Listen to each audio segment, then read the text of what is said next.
यीशु प्रभु के नाम में हमारे सभी मसीह भाई बहनों को जय मसीह की। परमेश्वर का धन्यवाद है वचन के माध्यम से बात करने के लिए उसने हमें अवसर दिया है। आज का वचन पाया जाता है लूका रचित सुसमाचार 10 अध्याय 41 और 42 पद।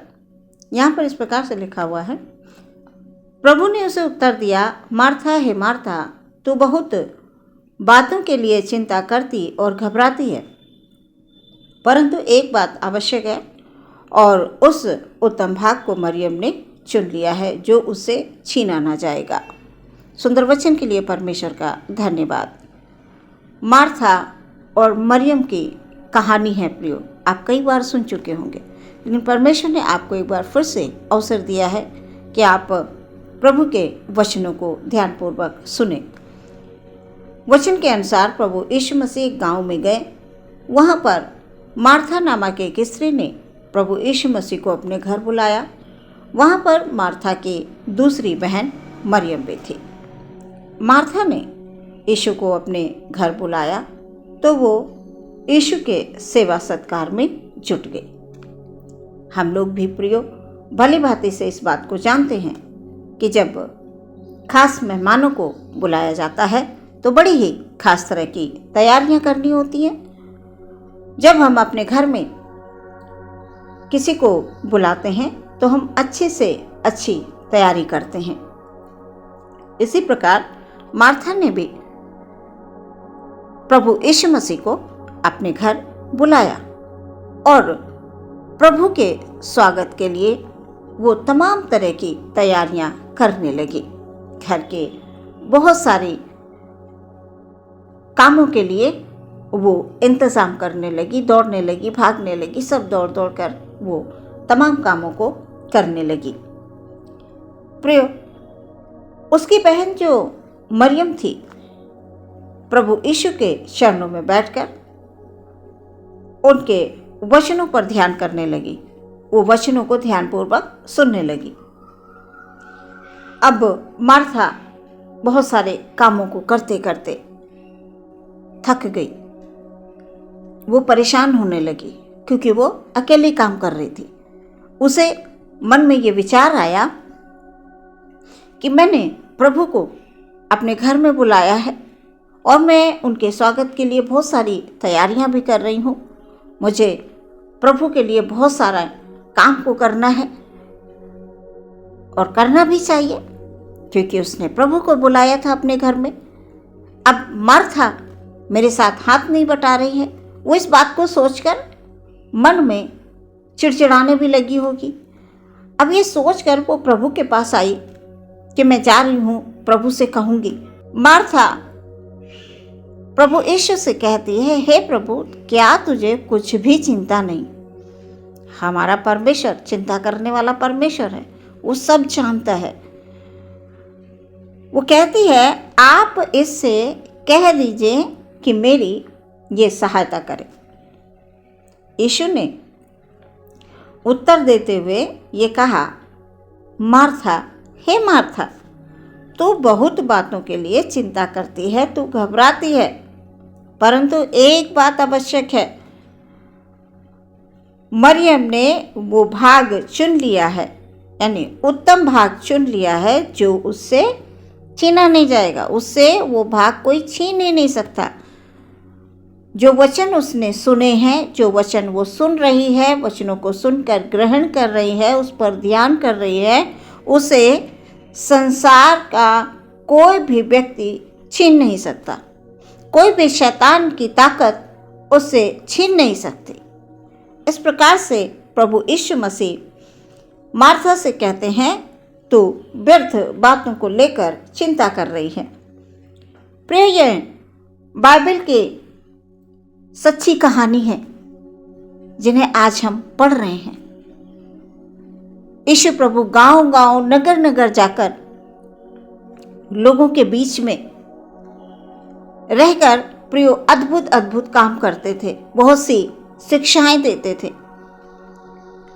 बहुत सारे दृष्टांतों के द्वारा भी बात करते थे। स्वर्ग राज के विषय में वो तमाम बातों को समझाते थे। प्रियो, आज हम तमाम वचनों को पढ़ते हैं, इसलिए परमेश्वर यही चाहते हैं कि वचनों को सिर्फ हम पढ़ें नहीं, हम उन पर ध्यान भी लगाएं, उन पर हम मन भी लगाएं, उनको हम अपने हृदय में रखें, ताकि कोई भी उसे छीन ना सके। कोई चाहे बीमारी हो, तकलीफ हो, दुख हो, परेशानी हो, कष्ट हो, कुछ भी हो, वचन हमारे पास हैं। उन वचनों के द्वारा बल पाकर, ताकत पाकर हम आगे बढ़ सकें, उस परेशानी से बाहर निकल सकें, उस कष्ट की घड़ी से बाहर निकल सकें। प्रियो, उत्तम भाग मरियम ने चुन लिया, जो उससे छीना ना जाएगा। अब मार्था घर के काम को करते करते परेशान हो गई, और परेशान होकर वो प्रभु से कहती है, प्रभु क्या तुझे कुछ भी चिंता नहीं? वो उस परमेश्वर से कह रही है जो स्वयं शारीरिक दशा में हमारे लिए आए। चिंता करने वाला हमारा परमेश्वर है। यीशु प्रभु जिस प्रकार से मार्था से कहते हैं, तू व्यर्थ बातों की चिंता करती है, तू व्यर्थ घबराती है, तू व्यर्थ परेशान हो रही है। आज प्रियो, ये वचन हमारे लिए भी है। हमारे लिए वचन है कि हम चिंता करके अपने आप को कष्ट ना दें। चिंता करके कई बार हमें क्रोध भी आ जाता है। कई बार हम घर के कामों को करते करते चिड़चिड़ करने लगते हैं। कई बार हम यही सोचते हैं, क्या मैं ही बचा हूँ काम करने के लिए? क्या मैं ही बची हूँ काम करने के लिए? इस प्रकार से हम घर में बातें करते हैं और तमाम बातों को लेकर हम चिंता करते रहते हैं। प्रियो, हमें चिंता नहीं करना है, हमें घबराना नहीं है। प्रभु यीशु मरियम के लिए कहते हैं कि उसने उत्तम भाग को चुन लिया है, जो उससे कभी कोई छीन नहीं सकता। प्रियो, हमें भी परमेश्वर को अपने जीवन का प्रथम स्थान देना चाहिए। परमेश्वर के वचनों को सिर्फ पढ़कर छोड़ ना दें। हम पढ़ें, बार बार पढ़ें, बार बार सुने। जब अवसर मिले हम वचनों को सुने। हम परमेश्वर की संगति में बैठें, अधिक से अधिक संगति करें। यदि हमें नींद आने लगती है तो हम अपने आप को परमेश्वर के लिए तैयार करें। हम जाएं, मुंह धोएं, फ्रेश होएं, फिर से हम प्रभु के पास आएं। प्रिय, कई बार वचन को लेके जैसे ही बैठेंगे, क्योंकि हम शारीरिक दशा में बहुत थके होते हैं, घर के कार्यों के कारण, तमाम जिम्मेदारियों की वजह से हम बहुत थके होते हैं, और जैसे ही हम प्रार्थना करने के लिए बैठते हैं हमें नींद आने लगती है। प्रिय, परमेश्वर के वचन को जब जब हम पढ़ते हैं शैतान घबराता है, क्योंकि शैतान ये भली भांति जानता है कि जिस दिन इन लोगों ने, यानी परमेश्वर के लोगों ने उत्तम भाग को चुन लिया और ये वचन उनके हृदय में संचित हो गए, तो मैं निश्चय हार जाऊंगा, मेरी हार हो जाएगी। फिर ये जाग जाएंगे, आत्मा में जाग जाएंगे, ये विजय को प्राप्त कर लेंगे। इसलिए प्रियो, तमाम कामों को लेकर चिंता ना करें। आज के वचन के द्वारा परमेश्वर आपसे ये कह रहे हैं कि तुम व्यर्थ बातों के लिए चिंता मत करो। सिर्फ स्त्रियों के लिए नहीं वचन है, ये तमाम हमारे भाइयों के लिए भी वचन है। प्रियो, हमारे हर एक भाई, हर एक बहन के लिए आज का वचन है कि आप वचनों को प्रथम स्थान दीजिए। बाकी कार्य, जिम्मेदारियां हैं, हम मनुष्य हैं, हमें जिम्मेदारियां भी उठानी हैं, लेकिन हम तमाम कामों के कारण हम परमेश्वर से दूर ना हो, परमेश्वर से अलग ना हो। अब यह चुनाव हमें करना है, आपको करना है। आप कौन से भाग को चुनते हैं? जो मरियम ने चुना, प्रियो, जो मार्था ने चुना। मार्था ने बुलाया था, स्वागत करना भी जरूरी था। हमारे लिए भी परिवार की बहुत सारी जिम्मेदारियां हमको करनी है, लेकिन सबसे पहले जब हम परमेश्वर को अपने जीवन का प्रथम स्थान देंगे तो प्रियो, यकीन मानिए, परमेश्वर आपको एक अच्छे उच्च स्थान में लेकर जाएंगे। आपके लिए परमेश्वर ने एक बेहतर योजना बनाई है। आप परमेश्वर को जब प्रथम स्थान देकर आगे बढ़ेंगे प्रियो, तो निश्चय ही आपकी आत्मा में नया बल मिलेगा, नई शक्ति मिलेगी, जिसके द्वारा आप अपने घर और परिवार की भी जिम्मेदारी अच्छे से उठा पाएंगे। आप घबराएंगे नहीं, आप चिंतित नहीं होंगे, आप परेशान नहीं होंगे और परमेश्वर से आप जुड़े रहेंगे।